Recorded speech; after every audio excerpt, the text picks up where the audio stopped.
a jugar fútbol sin la pelota. Venir a la iglesia y no traer la Biblia es como ir a un campo de fútbol, a jugar fútbol y no tienes pelota con qué jugar. Digo, es ridículo, ¿verdad? Bueno, en Hebreos capítulo 11 tenemos nosotros lo que se conoce como la galería de los héroes de la fe. Y siendo la fe el medio a través del cual todos nosotros hemos entrado al reino de Dios, qué importante es que en estos tiempos podamos separar y distinguir lo que es la fe bíblica de las meras creencias religiosas.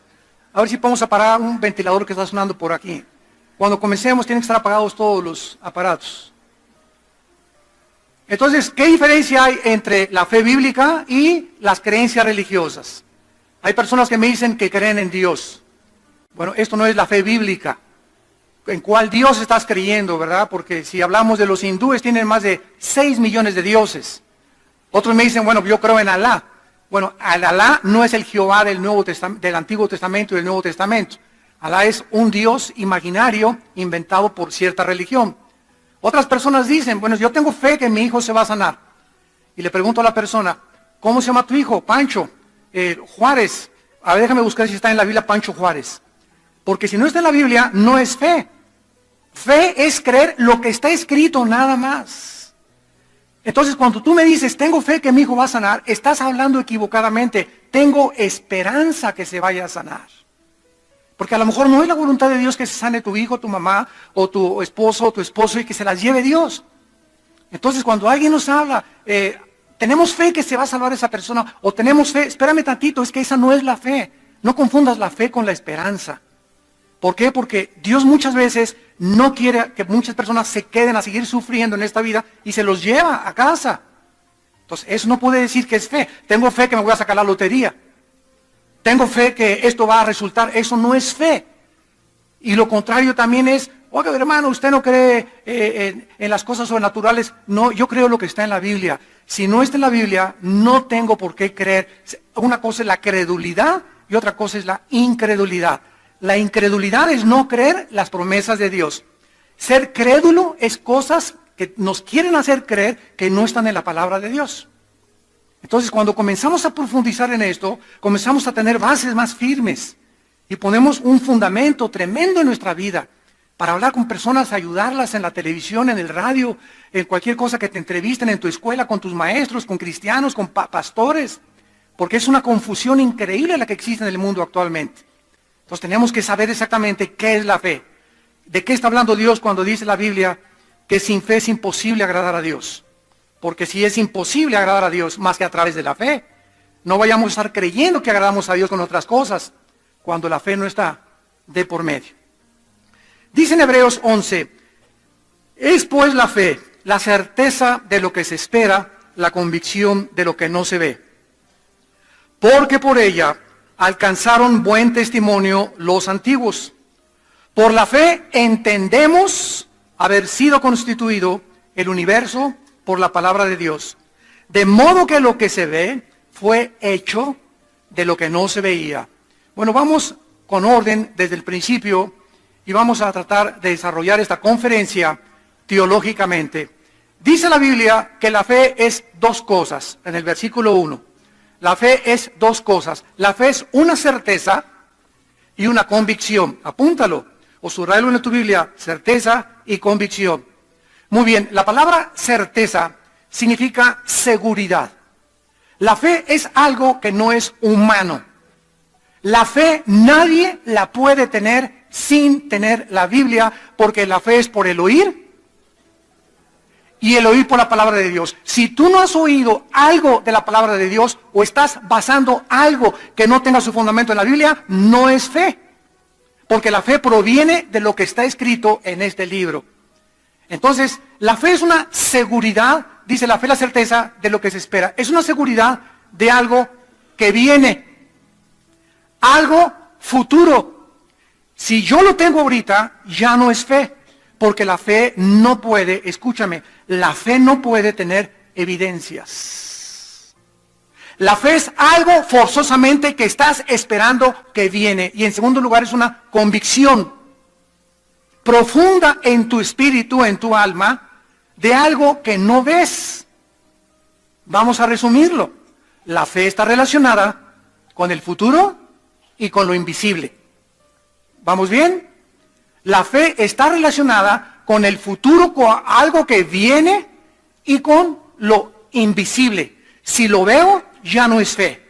Por eso ahorita está de moda, como ya los cristianos no quieren vivir por la fe, sino por la vista, pues sanidades por todos lados, y gracias a Dios que Dios sigue haciendo sanidades, y nosotros oramos por los enfermos también, pero creer que un milagro pueda darte fe es antibíblico 100%. ¿Por qué? Porque mucha gente dice, bueno, si yo veo ahorita a un paralítico que se levante y camine, y si yo veo ahorita a mi sobrino que ha estado ciego de nacimiento, que abra los ojos, ¿voy a creer en Dios? No es verdad, no es verdad, no es verdad. Ese milagro te va a afectar tus emociones, tus sentimientos, durante 1 día, o 2 días, o 3 días, y pues sí, fue algo sobrenatural. Hasta mejor un médico ateo se puede sorprender de que, oiga, yo le diagnostiqué cáncer y ahorita los rayos X dicen que usted no tiene cáncer. Esto es un milagro. Y los impactas, las emociones, pero estas emociones no transforman el corazón, porque la fe es por el oír y el oír por la palabra de Dios. Nunca la fe es por algo que vemos. Nunca la fe es por algo que vemos. Veamos esto en Juan capítulo 2, Evangelio de Juan capítulo 2. Porque si lo vemos ya no es fe. Ya estamos operando o caminando por vista. Dice en Juan capítulo 2, versículo 23 al 25, al 24. Estando en Jerusalén en la fiesta de la Pascua, fíjate lo que dice la Biblia. Muchos creyeron. O sea, cada vez que tú veas en la Biblia la palabra creer, no siempre significa fe. Porque unos creen en Buda, otros creen en Mahoma, otros creen en San Malaquías, otros creen en las profecías mayas, otros creen en esto, otros creen que el mundo se acaba dentro de 2 meses, otros creen. Esas creencias no son fe. Son creencias basadas en tradiciones humanas, etcétera, etcétera. Entonces, aquí dice la Biblia que muchos en la fiesta creyeron en su nombre creyeron viendo. Dios mío, los milagros que hace este hombre, ¿no? Tiene que ser Dios en él operando, etcétera, etcétera. Y podríamos creer nosotros, si asociamos esta palabra creer con conversión, pues podríamos asegurar, se convirtieron viendo. Pero miren lo que dice el versículo 24. Pero Jesús no se fiaba de ellos, porque conocía a todos. O sea, él no se emocionaba, caray, voy a hacer muchos milagros porque voy a pasarme haciendo milagros por todos para que todos crean. No, Jesucristo sabía que los milagros que él hacía eran señales que apuntaban a un propósito específico de su Padre. Pero él no hacía milagros para entretener a la gente, para divertir a la gente, para hacer un circo de los dones o el poder que el Espíritu Santo operaba a través de su vida y de su cuerpo. Entonces el mismo Cristo, ¿verdad? En Hechos tenemos el Simón el Mago. ¿Se acuerdan del Simón el Mago que tenía magias y era brujo y creyó a Felipe? Y entonces cuando comenzó a seguir a Felipe, comenzó a usar el don para venderlo, para hacer dinero. Y le dijo, tu dinero perezca contigo, Simón. O sea, no creyó, creyó secularmente, pero no bíblicamente. No era fe la de Simón el Mago. Regresamos a Hebreos. Y la fe pues es la certeza, una seguridad de algo que viene, una convicción de algo que nosotros no podemos ver. Ahora muy bien, si la fe es 2 cosas, una seguridad y una convicción, ¿quién nos las da? Muy bien, la seguridad, la certeza nos las da la Biblia. Hasta que nosotros comenzamos a leer y estudiar la Biblia, comenzamos a sentirnos seguros de donde estamos parados. Como dice Pablo, yo sé en quién he creído y sé que es fiel para guardar mi depósito. Comenzamos a saber que cuando yo me acuerdo que me convertí a Jesús en 1975, más o menos 74, 75, yo iba a las universidades y me encantaba discutir, porque en aquel tiempo yo era ateo, ¿verdad? Antes de ser cristiano y comunista y marxista, etcétera, etcétera. Y me decían, bueno, ¿tú de qué tanto estás hablando ya? Así que, y les decía, mire, yo solamente les puedo decir algo, que estoy seguro, no puedo explicarles nada, pero sé que Jesús vive. Era todo lo que les podía decir yo a mis amigos estudiantes y a todos los maestros con los que nos debatíamos. Yo lo único que les puedo decir es que Jesús vive. Y eso no hay la menor duda. Cuando decía Cristo, yo supe que Él era el camino, la verdad y la vida. Que ni Mahoma, ni Zoroastro, ni Mahatma Gandhi, ni Buda, ni ningún otro líder se podría comparar con Jesucristo. Esa convicción nadie me la podía quitar. Era una certeza, una seguridad tremenda. Y mientras más estudiaba la Biblia, más esa certeza se ahondaba en mis convicciones. Muy bien, si la certeza nos la da la Biblia, ¿quién nos da la convicción? El Espíritu Santo. El Espíritu nos da testimonio de que somos hijos de Dios. Entonces tenemos la Biblia y tenemos al Espíritu Santo. Y estas dos cosas, ¿verdad? La persona del Espíritu Santo y la palabra de Dios siempre, siempre, siempre van juntas. Nunca el Espíritu Santo hace nada extra bíblico. Todo lo que el Espíritu Santo es confirmar lo que la palabra de Dios dice. Entonces, en la Biblia encontramos aproximadamente cerca de 8.500 promesas. Más o menos son las que hay en la Biblia, 8.500 promesas. Y cada promesa que Dios me da, por ejemplo, serás salvo tú y tu casa. Es una promesa, ¿no es cierto? Hechos 16. Ahora, ¿y por qué si mi casa, si la promesa es que mi casa va a ser salvados, por qué, hermano pastor, mi hijo todavía anda en las drogas, mi esposa no sé qué tantas cosas? Bueno, dice la Biblia que serás salvo tú y tu casa, pero también tenemos que entender que cuando leemos una promesa, tenemos que juntarla con las demás partes para formar el rompecabezas y será salva nuestra casa mientras nosotros les demos testimonio a nuestros hijos de que Cristo es real. Si tú no disipulas a tu hijo menor de edad que tienes en tu casa, si tú no disipulas a tu hija como mujer que vive en tu casa, si en un hogar cristiano que se llama cristiano, aparte de venir aquí el domingo, entre semana no hay una reunión entre ustedes, donde antes de acostarse se juntan en la sala o a orar todos juntos, el padre lee la Biblia. Cuando Dios ve esa armonía, donde el padre está tomando el liderazgo, el varón principalmente, si no está el varón, pues la mujer. Pero cuando Dios ve eso, como dijo en Génesis 18, yo sé que Abraham le va a enseñar a su casa mis caminos, por eso le voy a revelar mis pensamientos. Entonces no esperemos tener dirección en nuestra casa si nuestra casa no tiene fundamentos en la palabra de Dios. Tenemos que entender eso. Entonces la promesa se cumple cuando nosotros hacemos lo que la Biblia nos manda. Porque si no hay obediencia, la fe que yo digo tener no es fe. Los demonios también creen que Jesús es el Cristo.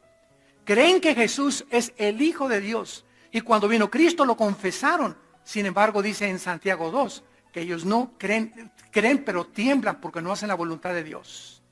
Si no hay obediencia, la fe que tú tienes es una creencia común y corriente, pero la obediencia comprueba que lo que has creído es verdad.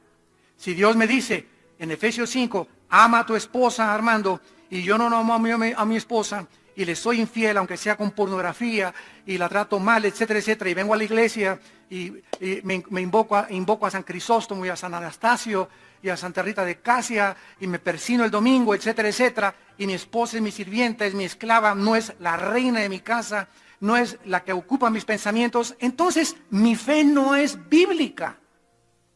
Creo en una religión, creo en ritos, creo en ceremonias. Miércoles de ceniza me ponen aquí la cenicita y en la noche me voy a la cantina Garibaldi. Entonces, esa no es fe. Tenemos que entender eso. La fe tiene que implicar obediencia en lo que Dios dice. Ahora, si Dios ve que haces eso con tu esposa, que la amas, que le enseñas la palabra a tus hijos, se abren las puertas de los cielos. Porque el que no escatimó a su hijo, ¿cómo no nos dará todas las cosas? Se abren las puertas de los cielos y Dios comienza a derramar bendición sobre la familia Díaz, sobre la familia Ramírez, sobre la familia Escalafonte, etcétera, etcétera. ¿Por qué? Porque Él quiere bendecir las familias. Porque esas familias bendecidas van a salir y van a ser instrumentos en su vecindario, en su trabajo, en los muchachos en su escuela. Es una familia que necesita esas bendiciones porque Dios quiere ser un canal a través de ellos. Si entendiéramos tan solo eso, viviríamos de otra forma y entenderíamos lo que es la fe. Muy bien, ahora dice el versículo 2 de Hebreos 11, que por la fe, por causa de la fe, alcanzaron buen testimonio los antiguos, o sea, las personas del Antiguo Testamento, vamos a verlo más adelante, desde Abel. Abel fue el primero que manifestó lo que es la fe. Y aquí vamos a encontrar un orden cronológico en Hebreos 11, Primero fue Abel, después Enoc, después Moisés, después Abraham. Y este orden cronológico tiene un orden también bíblico, porque la fe de Abel era diferente a la fe de Enoc. La fe de Enoc fue diferente a la fe de Moisés. La fe de Moisés fue diferente a la fe de Abraham. Era la fe bíblica, pero la manera en que se manifestó es la manera en que nos enseña cómo funciona la fe. Por eso es tan precioso este capítulo. Entonces, ¿de qué se trata? Se trata de que si nosotros decimos que tenemos fe, estamos alcanzando testimonio. Estamos dando testimonio con nuestra vida. En mi trabajo ya saben que soy diferente, en mi escuela saben que soy diferente, mis amigos son diferentes. El momento que yo doy testimonio que soy diferente, ¿qué es diferente? Santo. ¿Qué significa la palabra santo? Agios en el griego, kadosh en el Antiguo Testamento en hebreo, diferente, separado. Entonces cuando doy testimonio que soy así, ¿qué cosa? Estoy agradando a Dios. Porque se trata de que alcancemos a través de nuestras acciones y nuestra obediencia dar testimonio. Ahora fíjense, comenzamos a profundizar. En el versículo 3 de Hebreos 11 dice, por la fe entendemos. Qué tremendo está esto. Qué tremendo está esto. Si tú no tienes fe, tú no vas a entender a Dios. Si tú no tienes fe, no vas a entender el inicio del universo. Y por eso hay solamente dos escuelas de pensamiento. La que enseña que todo fue el resultado de un accidente, de una explosión Big Bang, que la materia produjo el pensamiento y la materia produjo la conciencia, ¿verdad? Y que el cerebro son puras reacciones químicas, que no hay moral, no hay conciencia, todo es mecanizado, o vas a creer lo que la Biblia dice. Pero para creer lo que la Biblia dice, necesitas fe. Porque es la fe la que nos da la comprensión, la que nos abre la calabaza aquí adentro y la que nos puede comenzar a poder ponernos a los pies del Maestro de Maestros, del Espíritu Santo, y ya que el Espíritu Santo ve que realmente tengo a Cristo y que tuve fe en aceptar su muerte en la cruz, el Espíritu Santo me comienza a abrir la calabaza, mis pensamientos, comienza a sacar todos mis pensamientos marxistas, freudianos, ateos, fascistas, nazistas, como se llame, todas las ideologías que antes tenía, comienzan a salir, me comienza a desprogramar el Espíritu Santo y nos comienza a reprogramar otra vez. Y toda la información que nos viene ahora es del cielo, ya no es la información de los hombres. De Platón y de Sócrates y de Marx y de Nietzsche y de Freud y de Jean-Paul Sartre. Ya no es la información de los hombres, ahora la información que comienza a entrar a mi mente viene del cielo. ¿Pero por qué viene del cielo? ¿Qué es lo que abrió el canal para que esa información viniera a mi mente? Mi fe en Dios. Por la fe entendemos. La fe nos hace entender los pensamientos y los caminos de Dios. Ahora fíjense lo primero que Dios quiere que entendamos. Por la fe entendemos que el universo fue ordenado. Lo estoy leyendo en el original griego. Que el universo fue constituido o fue puesto en un orden, con un diseño perfecto por la palabra de Dios. Hace una semana, a mí me gustaba muchísimo la ópera. Bueno, me sigue gustando mucho la ópera. Hubo un tiempo en que quise ser cantante de ópera, César. Aunque tengo voz ahorita de no sé de qué.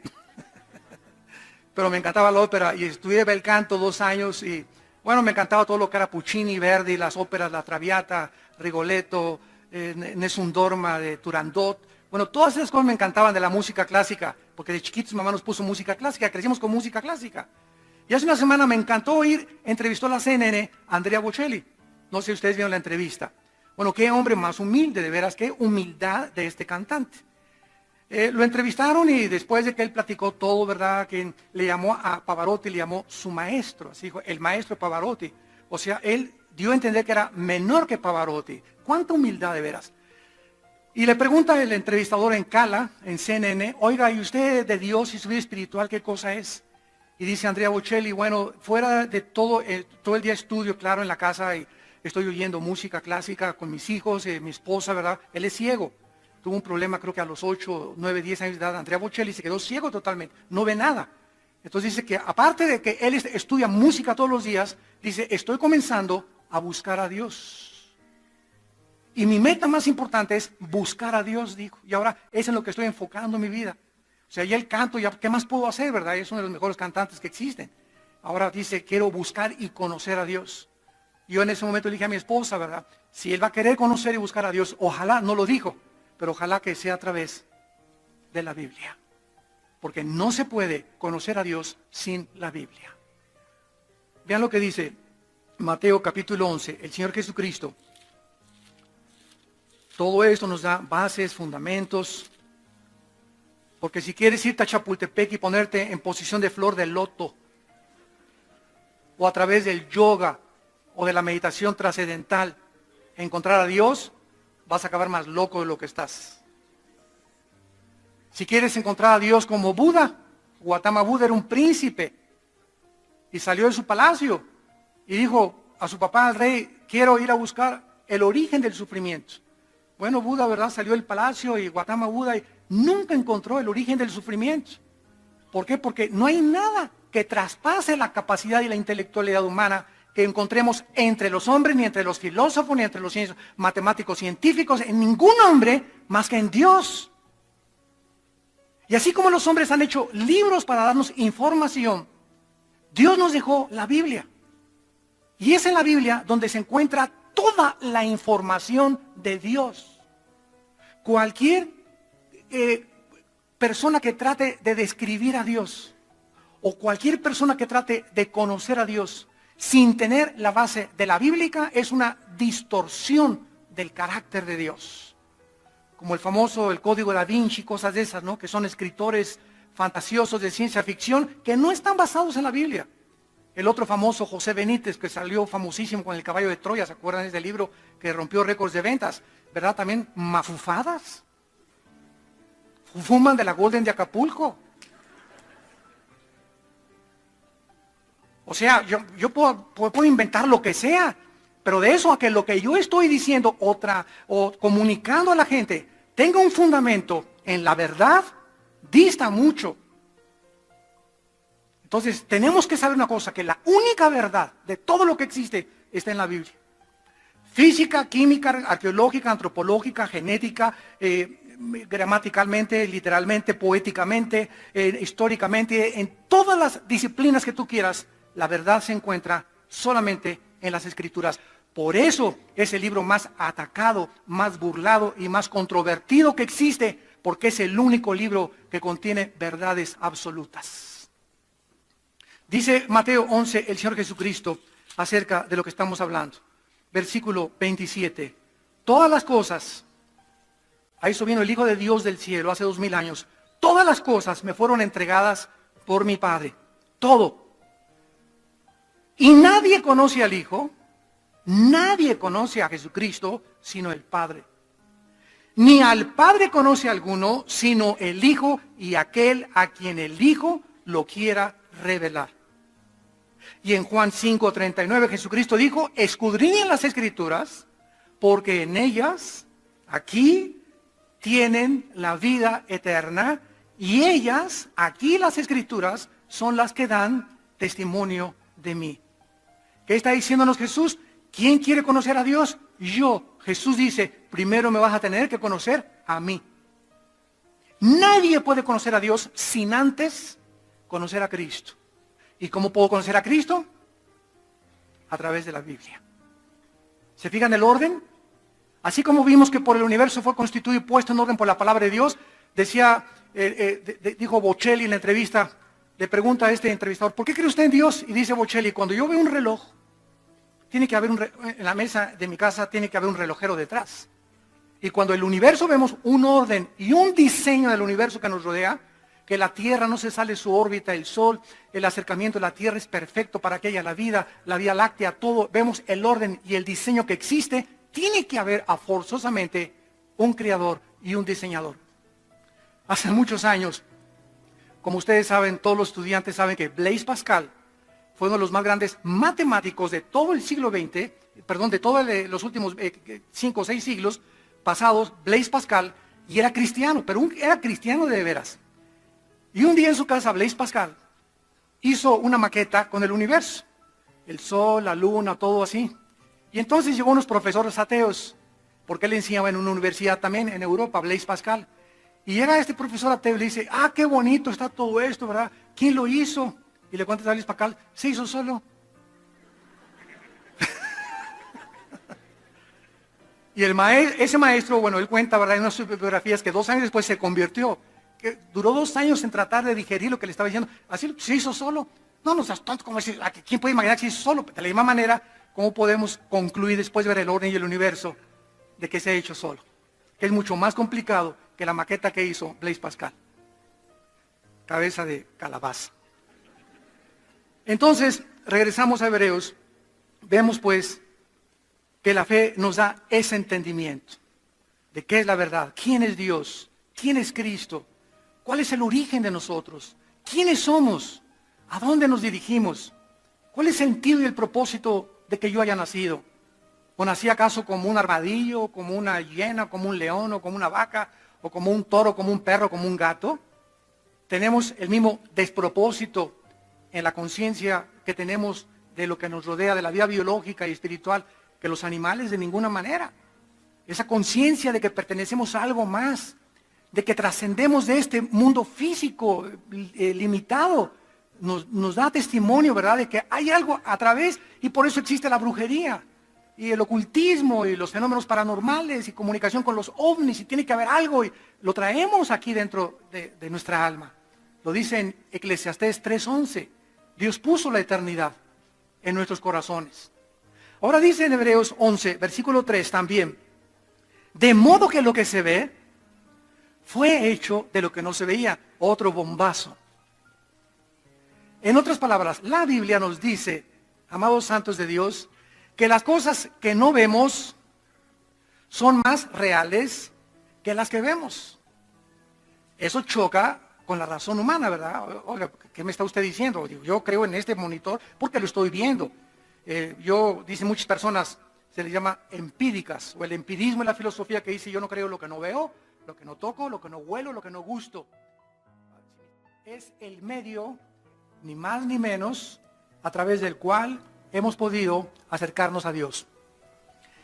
Y cuando nosotros confundimos la fe bíblica con las creencias seculares, como por ejemplo, tú podrías decir que un budista que dice que cree en Buda, ¿tiene fe? ¿O una creencia? Bueno, es una creencia, ¿verdad? Porque todos creemos algo. Unos creen que vienen los platillos voladores, otros creen que no existe Dios. Pero cuando hablamos de la fe bíblica, vamos a pedir que todos estén sentados, por favor. Siéntense, por favor, todos. Pedimos orden dentro de los recintos. Cuando hablamos de la fe bíblica, estamos hablando de algo que es lo que transformó nuestra vida interior y la que nos va a servir de base para aguantar los vientos, las lluvias y las inundaciones que se vienen contra la vida de todos los seres humanos, tanto no cristianos como cristianos. El no cristiano enfrenta a los vientos, las decepciones, las persecuciones, las calumnias. El hijo se fue a las drogas, la esposa se le fue, el esposo se le fue. Y el no cristiano siempre busca en esa incertidumbre, en ese conflicto, en esa angustia, una puerta para escapar. El alcohol, las drogas, o mujeres, o pornografía, etcétera, etcétera. Pero tienen que huir de la realidad porque es demasiado fuerte la realidad. Y cuando nosotros somos cristianos, enfrentamos también problemas con los hijos, no estamos exentos de eso, problemas en la oficina, en la familia, con el matrimonio. No hay ni un solo matrimonio que sea perfecto, todos vamos caminando hacia adelante, hacia la meta del supremo llamamiento en Cristo Jesús. Pero cuando vienen los vientos y las mareas y las inundaciones contra la vida de un cristiano, si el cristiano se desanima y se cae, si el cristiano busca la puerta fácil, como lo hacen las personas que no tienen a Cristo, eso implica que la fe que ese cristiano decía tener no era la fe bíblica. Vino a la iglesia, dijo que creía en Dios, a lo mejor algún día también se paró y dijo que recibió a Cristo, pero no era la fe bíblica la que tenía ni la que transformó su vida. Porque es cuando vienen las pruebas y nos quedamos parados que sabemos que nuestra fe es la fe de Dios. Es la fe que nos sostiene, es la fe y somos guardados, dice 1 de Pedro 1, por el poder de Dios mediante la fe. Si no tenemos nosotros fe, nos vamos al suelo, nos desanimamos, nos desilusionamos. No, todo es una bola de hipócritas, yo no voy a la iglesia por esto, no vas a la iglesia porque saliste de nosotros, pero no eras de nosotros. Porque si hubieras sido verdaderamente cristiano o cristiana y hubieras tenido la fe bíblica, no la de los demonios, porque los demonios también creen, tienen creencias y creen que Jesús es el Hijo de Dios, pero ellos no hacen la voluntad de Dios. Y si vienen estas pruebas y tú te caes, te das cuenta de que tu fe nunca fue la fe que te salvó, o sea, no eres cristiano. Y se los digo porque el rapto está a punto de venir. Vivimos ahorita un momento en el que la iglesia romana está atravesando una de las épocas más peligrosas para su sobrevivencia, donde por primera vez en la historia, aunque ya se sabía, se están destapando las cañerías y las cloacas. Y se está comenzando ya, esto ya es público, ¿verdad? Por eso lo puedo yo decirlo, ¿verdad? En todos los medios de comunicación, que hay una corrupción impresionante del Banco del Vaticano, que más del 45% de los cardenales pederastas, robándoles la inocencia a muchachitos, que hubo cardenales que encontraron en discos, en prostíbulos, que dentro del Vaticano había también cosas tremendas con los cardenales, y que los últimos dos papas lo sabían y no hicieron nada con ellos, como era meterlos a la cárcel. Como el famoso escriba de Balaguer, el que fundó los Legionarios de Cristo, violó a más de 500 niños. Entonces todo esto está saliendo a la luz. Hay muchos que dicen, bueno, es que así es, pues siempre todos somos humanos, ya ha pasado estas cosas, no tenemos por qué escandalizarnos. Oye, espérame tantito, como dijo un religioso en una entrevista que acabo de ver en CNN, no, pues hay que perdonarle a la iglesia, todas estas cosas suceden. Mira, ¿sabe una cosa? Claro, y somos hombres, pero es una cosa que tiene ya 30, 40 años, ininterrumpida, y que no se está haciendo nada para meter a la cárcel a estos sinvergüenzas. Entonces, este proceso que está atravesando la Iglesia Católica viene aunado a unas profecías que Malaquías San Martín, un sacerdote que vivía en Inglaterra, fue invitado al Vaticano hace varios siglos, y entonces las profecías, aproximadamente como en el siglo XII, estas profecías hablaban que iba a haber 112 papas. Esto es muy interesante porque son los papas que están ahorita. Y que después del 112º, o sea, el 111º fue Juan Pablo II. Y todas las cosas anteriores de los papas se han cumplido, que dijo Malaquías San Martín. Bueno, el papa lo invitó a Inocencio, el papa Inocencio lo invitó al Vaticano, a Roma, y se espantó tanto porque las profecías dicen que cuando venga el último papa, que supuestamente es el que sigue ahorita de Benedicto XVI, y que va a ser negro, y que se va a llamar Petrus Romanos, Pedro el Romano, viene el anticristo. Entonces, es interesante todo esto por la forma como acaba de aparecer antier. Todo Roma lo tapizaron con fotos del papa negrito de Ghana, Peter que se llama, y que quieren que voten por él. O sea, es el que más altas probabilidades tiene ahorita de ser el próximo papa. Y es precisamente el que Malaquías profetizó que iba a ser el último papa. Entonces, toda esta situación vemos que en lugar de que este papa se hubiera quedado, ¿verdad?, y hubiera afrontado y hubiera metido a la cárcel a todos ellos, mejor como un capitán que se echa al agua cuando el barco se está hundiendo, abdicó, porque no renunció, abdicó. Los reyes y los supremos gobernantes abdican. Entonces, este papa, Benedicto XVI, abdica, se va a vivir a Castel Gandolfo, y ahorita viene un cónclave la semana que entra de todos los cardenales, ya van 2 que renuncian porque descubrieron que eran pederastas. Y mejor dijeron, ya no queremos ni seguir siendo cardenales. Entonces la semana que entra viene este cónclave. Si este papa negro es el que surge como el próximo papa y se llama Pedro, y él se pone Pedro el Romano, esas profecías se pueden cumplir aunadas a lo que la Biblia dice en Apocalipsis 17 y 18. ¿Qué dice la Biblia acerca de estas cosas?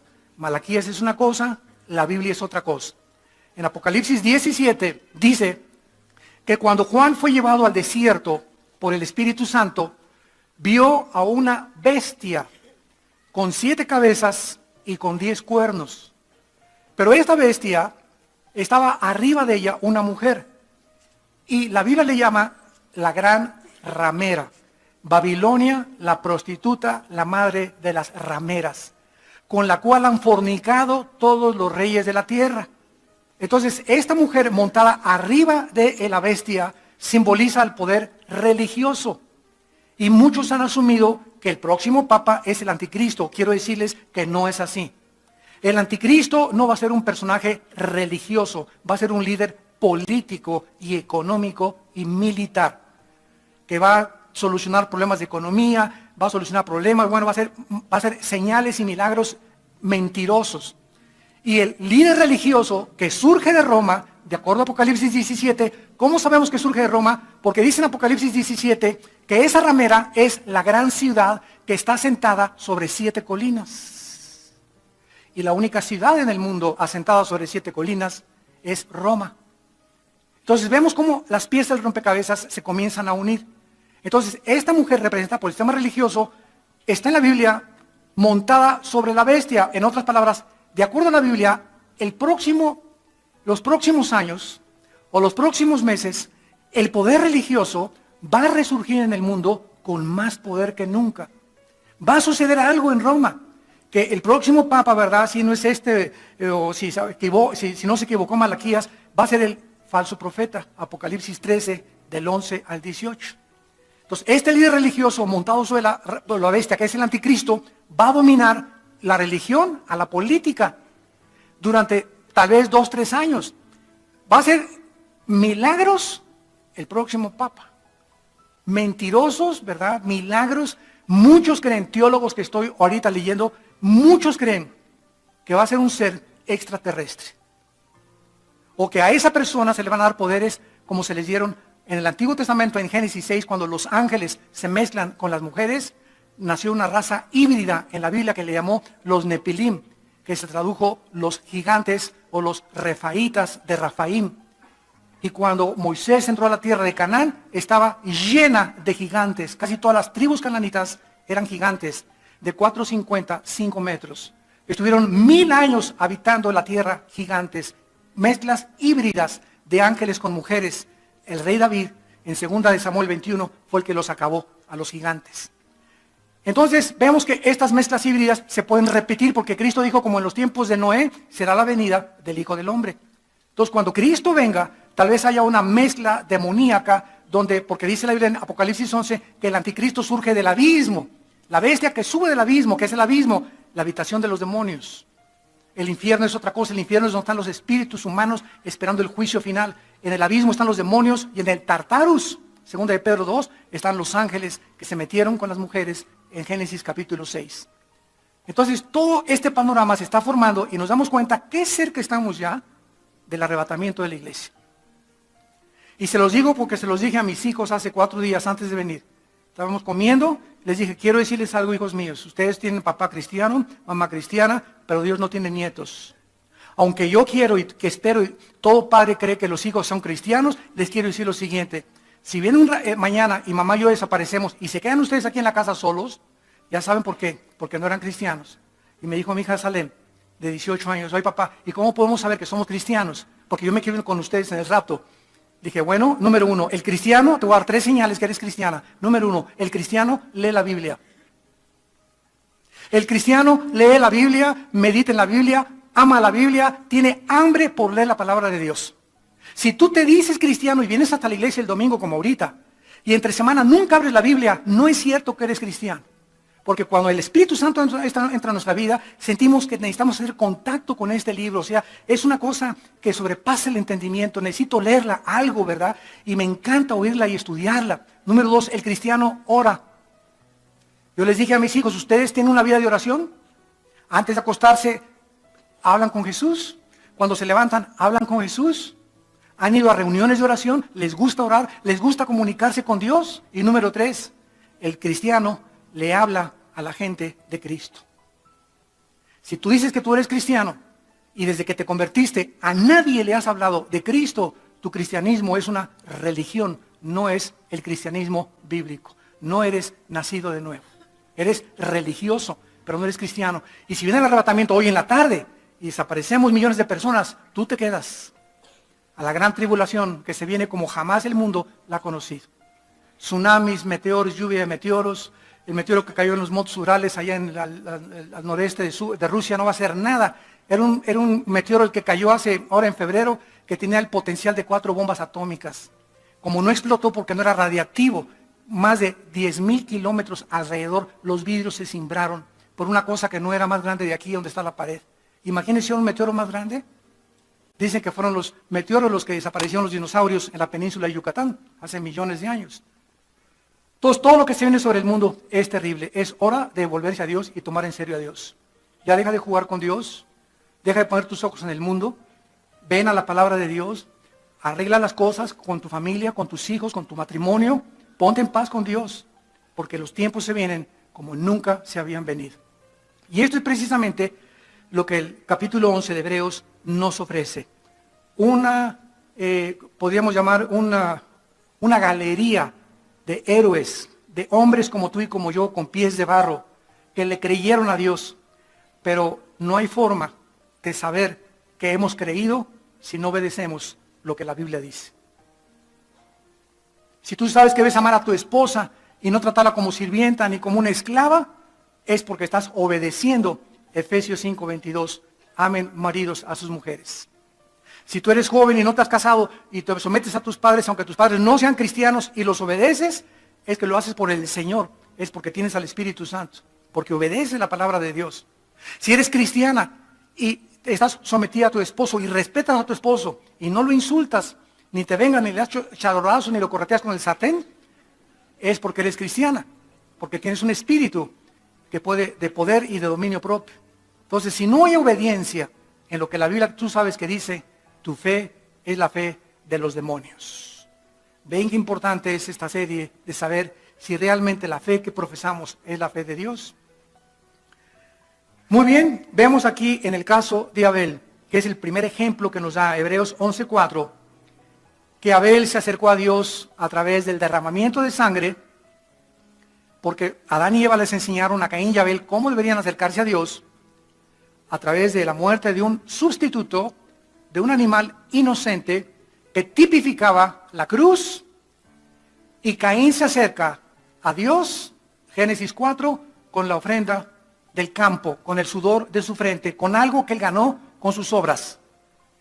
Y cuando queremos a Dios decirle, mira Señor, yo hice 5 asilos, y yo estoy sosteniendo un orfanatorio, y yo, bueno, no está mal, ¿verdad?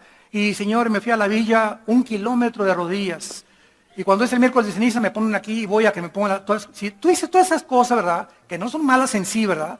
Simplemente estás diciéndole a Dios, acéptame conforme a lo que yo hice. Obras, sacrificios. Ese es el camino que inventó Caín. Se acercó a Dios con el fruto del sudor de su frente. Y Dios dijo, no, el que se quiera acercar de mí es a través de la cruz. A través de la cruz de mi Hijo Jesucristo. Porque si hay otro camino que le quieres dar vuelta a la cruz, que es el camino de la religión, que los hombres hemos inventado, llámese catolicismo romano, judaísmo, zoroastrismo, islam, la religión que tú quieras, las inventamos nosotros para poder acercarnos a un Dios por desconocer el camino que Dios estableció en su palabra. Entonces hay caminos que parecen derechos, pero su fin es camino de muerte. Entonces es la cruz la que nos dice que es la forma en la que Dios hizo la paz, Colosenses 1, Efesios 2, con el Padre. Yo vengo a la cruz y me abrazo a la cruz, y en cuanto yo recibo a Cristo y acepto su sacrificio, porque es por la sangre, nada más por la sangre, sin derramamiento de sangre no hay perdón de pecados, yo hago la paz con Dios, me conecto con Dios, porque he aceptado lo que Él dice en su palabra. No lo que yo pienso, ni lo que yo creo. Ni canto la canción famosa de Frank Sinatra a mi manera. Como les dije, la canción favorita del infierno. Todos están en el infierno, están cantando a mi manera. Por eso están ahí. Porque quisieron vivir a su manera. Muy bien. Ahora dice la Biblia, en el versículo 5, que Enoc fue traspuesto para no ver muerte. Pero una vez que hemos visto los dos caminos, el camino de Caín o el camino de Abel, nos damos cuenta exactamente que el camino de Caín fue el padre de las religiones. ¿Qué son las religiones?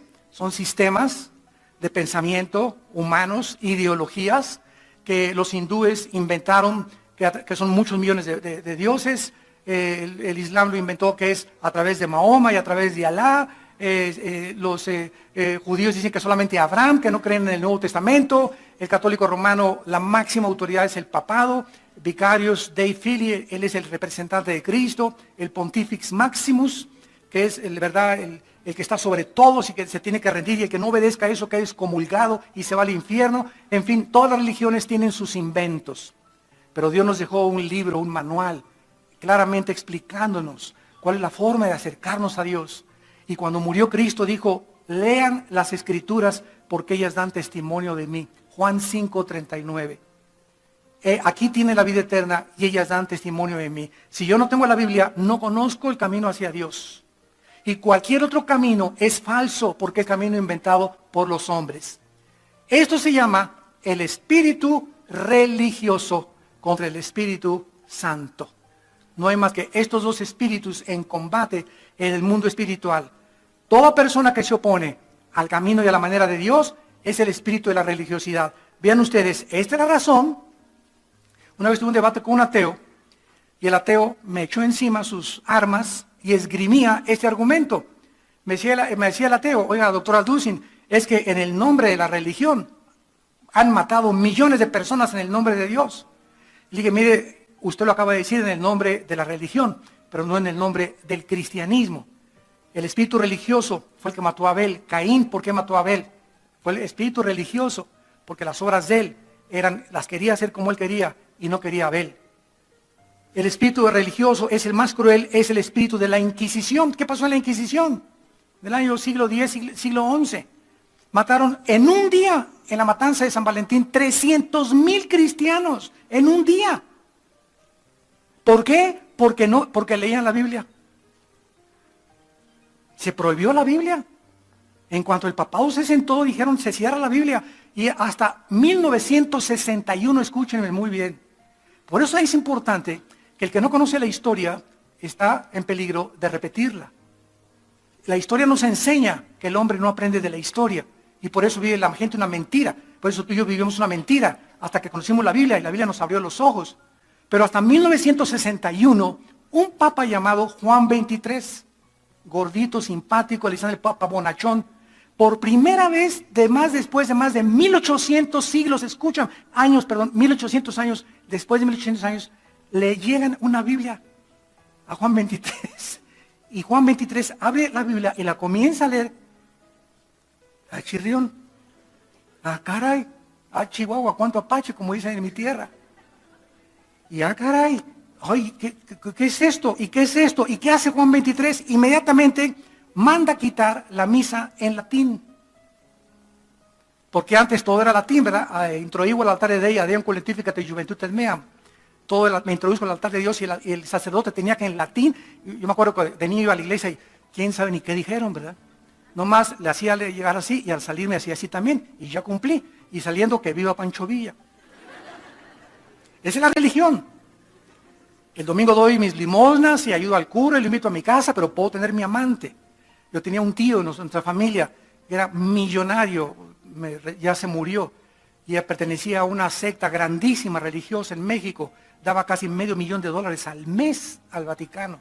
Pero toda su vida vivió con 2 y 3 amantes. Entonces, esa es la religión, la que te limpia la conciencia por un ratito. Entonces, en 1961, el Papa Juan XXIII comienza a leer la Biblia y se llama el Segundo Concilio Vaticano. 1960, 61, 62. Y Juan XXIII quita los santos de las iglesias, quita el latín y permite la música. Ahora, muchas iglesias todavía tienen santitos, ¿verdad? Pero ya están contra Roma, porque es un edicto papal que ya no tuvieran imágenes. Entonces ya casi muchas iglesias más que las antiguas todavía tienen ahí sus estatuas, pero las mandó quitar y mandó que se dijera en el lenguaje común del vulgo la misa. Entonces vemos que del 60 a nuestros días, hace 50 años, Roma, gracias a Dios, no los jerarcas, sino el pueblo católico comienza a leer la Biblia y millones de católicos se están convirtiendo a Cristo. Y ahorita yo conozco tengo amigos míos católicos que en sus casas hay estudios bíblicos y van a misa y no les digo nada, porque yo sé que si son cristianos, no tardan mucho en que el Espíritu Santo los saque de ahí, porque el Espíritu Santo no nos guía a la idolatría, nos guía a la verdad. Pero hay que tener paciencia. Mi mamacita, que les mencioné hace un rato, de 88 años, fue la más difícil. Primero se convirtió mi hermano Alejandro, que es el director del Instituto Teológico, luego me convertí yo, luego mis hermanas, y mi mamá fue la última, junto con mi abuela, que ya se murió de 97 años de edad. Y a los 85 era presidenta de la Acción Católica durante 35 años. Y me acuerdo un día, tenía la foto del Sagrado Corazón arriba de su cama. Y le digo, abuelita, van a venir unos misioneros a comer aquí. Ay, invítalos, por favor. Ya me acompañaba ya a los estudios, pero no quitaba su retrato de su Sagrado Corazón, ¿verdad? Tenía como 1 año y medio la viejita. Hay que tener paciencia. Tú no le digas a una prostituta a la noche a la mañana, ¿verdad? Pues ya deja esto, o a un drogadito esto, ¿verdad? Porque es un proceso de desarrollo en el que vamos poco a poco. Si somos cristianos, vamos creciendo en el conocimiento y la gracia. Y me dice mi abuelita, bueno, invítalos a la casa, yo les quiero dar esa comida a los misioneros. Quería conocer misioneros cristianos. Mi abuelita, ya los llegué. Pues ya comieron en la casa, mi abuelita les enseñó toda la casa y los metió a su cuarto. Entonces ellos vieron la foto del Sagrado Corazón, ¿verdad? No dijeron nada, muy prudentes, y se fueron y me dice mi abuelita, mijito, ¿qué te dijeron los misioneros de mí? Se fueron muy tristes, le dije, abuelita. ¿Por qué, mijito? Porque me dijeron que tenías ahí una imagen todavía, ¿verdad? Y los cristianos no adoramos imágenes y no tenemos más que a Jesús en el corazón. Al otro día fue y la quemó. Y ahí fue su bautizo, realmente podría decir, ¿no? O sea, en el que dijo ya, ¿verdad? Acabo con el pasado totalmente, pero tardó 1 año y medio en dejar sus imágenes. Pero el Espíritu Santo lo hizo en su corazón. Y así tenemos nosotros que hacerlo. Entonces ahora tenemos que tener compasión de toda esta gente, ¿verdad? Que así estábamos todos nosotros. Y no hay que burlarnos de ellos, ni mucho menos, sino hablarles con la verdad. Es que esta es la verdad y la verdad te hará libre. Y si no te gusta, ¿verdad? Es porque quieres aferrarte a tu religión, pero no a la Biblia. No sé cuándo vieron ustedes hace poco el programa en el CNN de los 4 religiosos que entrevistaron en Cala, en Miami.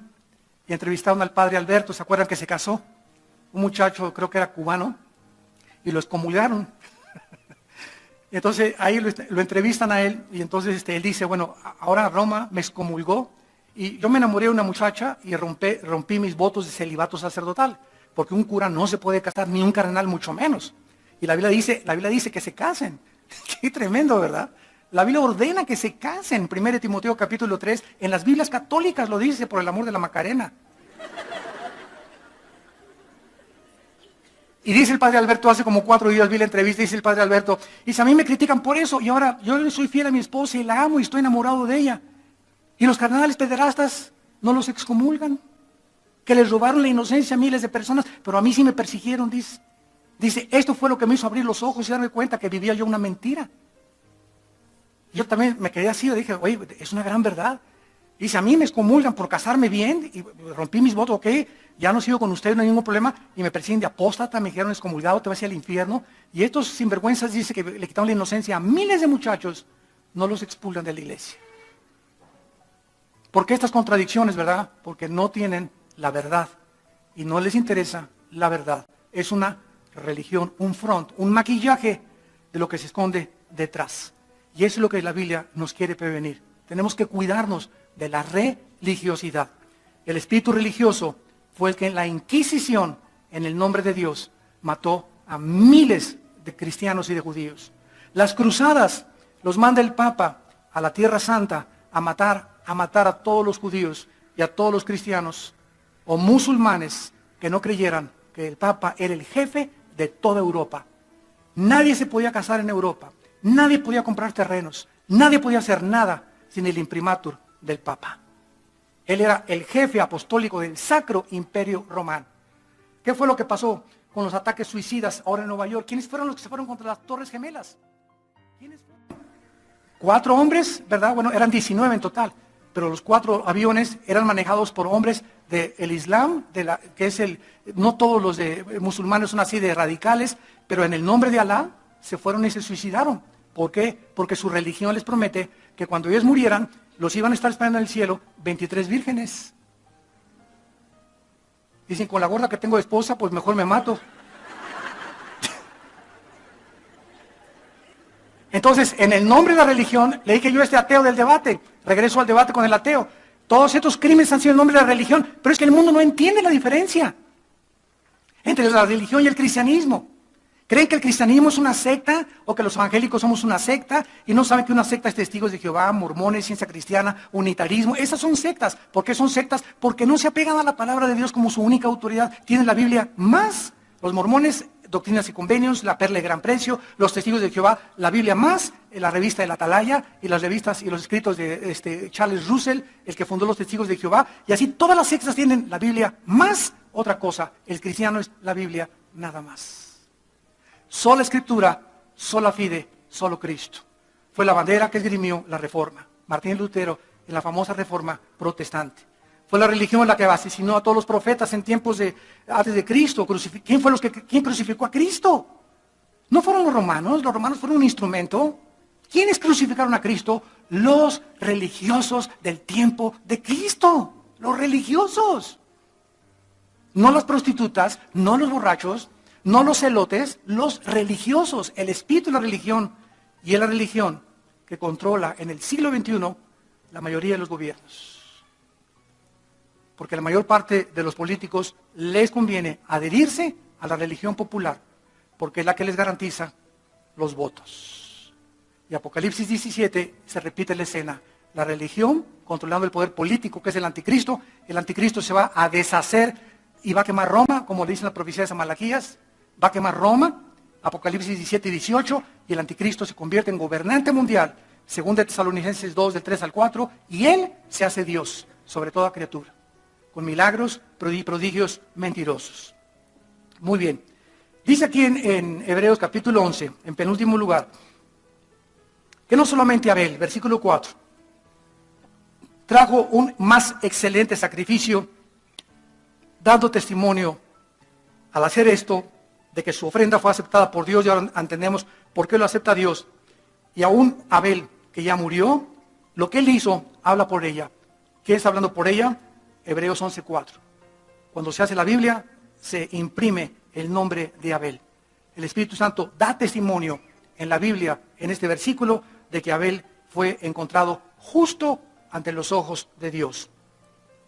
Dice el versículo 6, pero sin fe, hagas lo que hagas. Que te quede bien claro.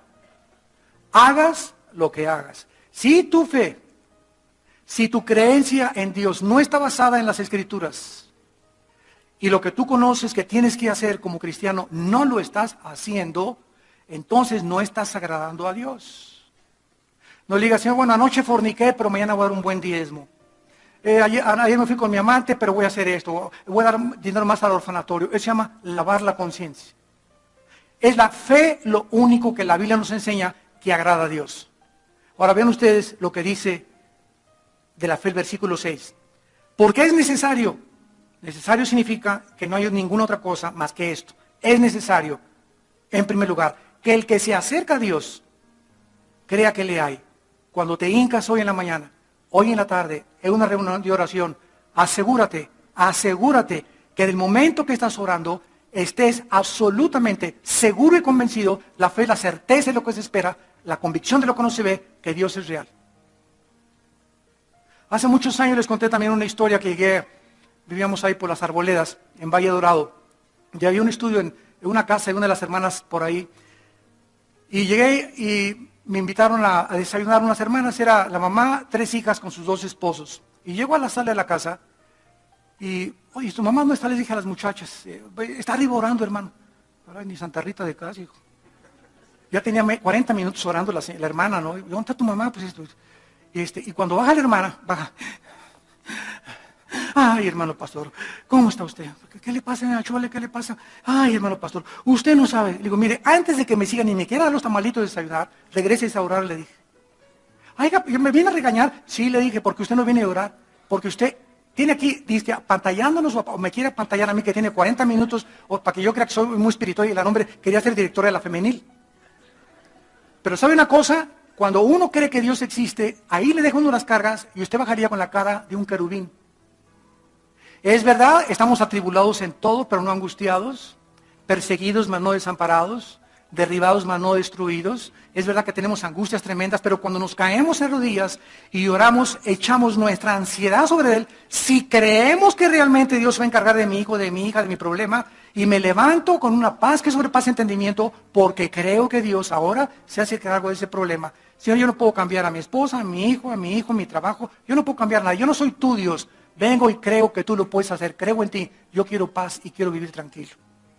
Y si tú no tienes esta paz y esta tranquilidad, tu fe no es la fe bíblica por el amor de Dios.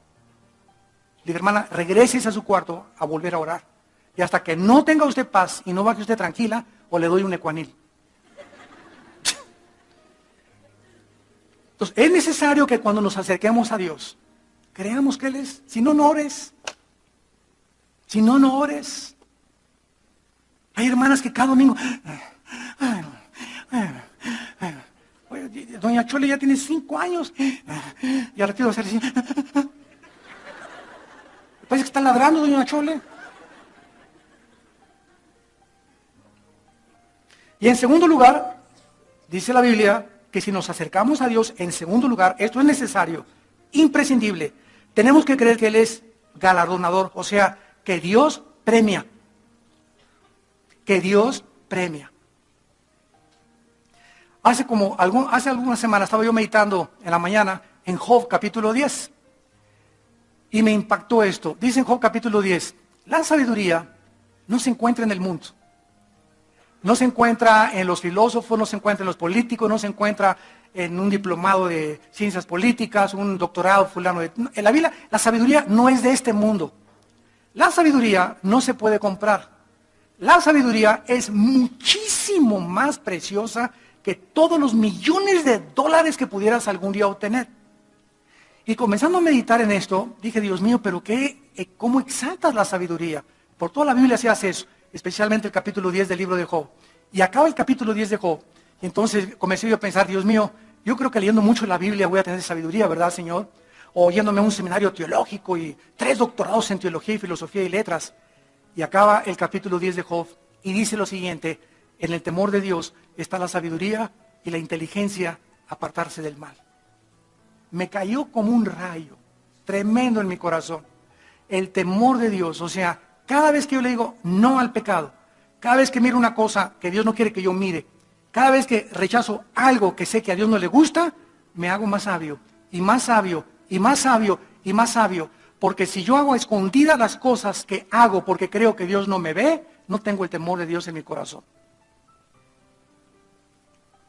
¿Qué es el temor de Dios? La conciencia que Dios nos observa y nos mira las 24 horas, ¿no es verdad? Pero si tú haces cosas escondidas, ¿sabes por qué las haces? Porque no tienes temor de Dios, porque crees que Dios no te ve. Si creyeras, no harías lo que haces a escondidas. Y entonces, no tengo sabiduría para aconsejar a mis hijos. No tengo sabiduría para sacar adelante nuestro matrimonio. No tengo sabiduría para administrar mis finanzas. No sé cómo administrar el negocio. ¿Por qué no tienes sabiduría? Porque no tienes el temor de Dios. Y es una de las cosas, yo con todo mi corazón, que le he pedido a Dios siempre, siempre, Señor, yo te pido, te lo ruego y te lo vuelvo a pedir ahorita, Señor, que nos estás escuchando, que cada vez que yo tenga el intento de hacer algo contra tu palabra, solamente Espíritu Santo, recuérdame, el temor de Dios debe estar en tu corazón. Porque quiero ser sabio. ¿Y por qué quiero ser sabio? Porque quiero ayudar a la gente. ¿Y por qué quiero ayudar a la gente? Porque Cristo murió por las almas. Y no hay meta más sublime y más honorable en la vida que vivir para los demás. No es regalándoles dinero, como dicen, acabando la pobreza. Tú a todos los pobres del mundo, júntalos ahorita y dales $1.000.000. A los 6 meses se están matando entre ellos. El dinero no es el problema, ni la pobreza. Es que el mundo no tiene temor de Dios en sus ojos. Por eso hacen lo que hace la gente a nuestro alrededor. La fe es llevarnos y creer que Dios existe y que Dios nos va a premiar. Si yo tengo el temor de Dios, yo les puedo preguntar ahorita a ustedes, levanten la mano, ¿quién quiere ser feliz? Todos la levantarían, a menos que estés retrasado mental. ¿Quién no quiere ser feliz? ¿Quién quiere que le vaya bien en la vida? Todos levantarían la mano. ¿Y sabes una cosa? Los que temen a Dios, todas las cosas les ayudan para bien y todas las cosas prosperarán. Teme a Dios y todo te va a salir bien en la vida. Vas a prosperar en todas las cosas, económicamente, emocionalmente, físicamente, con tu familia. Los que temen a Dios, todas las cosas les salen bien. Entonces Dios nos dice, aquí está la bendición, hijos míos, y aquí está la maldición. Escoge tú. ¿Por qué escoges lo malo? ¿Por qué escoges el pecado? Te va a ir como en feria en la vida. Vas a sufrir. Y les doy la bendición, te voy a bendecir tu entrada, tu salida, tu canasta de amasar, tu matrimonio, tus hijos, el fruto de tu vientre, tu perro, tus animales domésticos, te guardo, te protejo, el que habita al abrigo del Altísimo morará bajo la sombra del Omnipotente. Teme mi nombre y tendrás todo. Es tan fácil entender eso.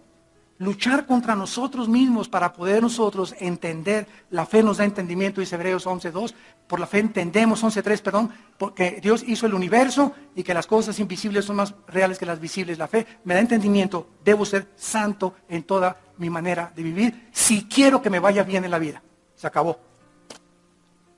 Tienes que creer que Dios premia y que te va a ir bien si tú eres obediente y santo en todas tus maneras de vivir.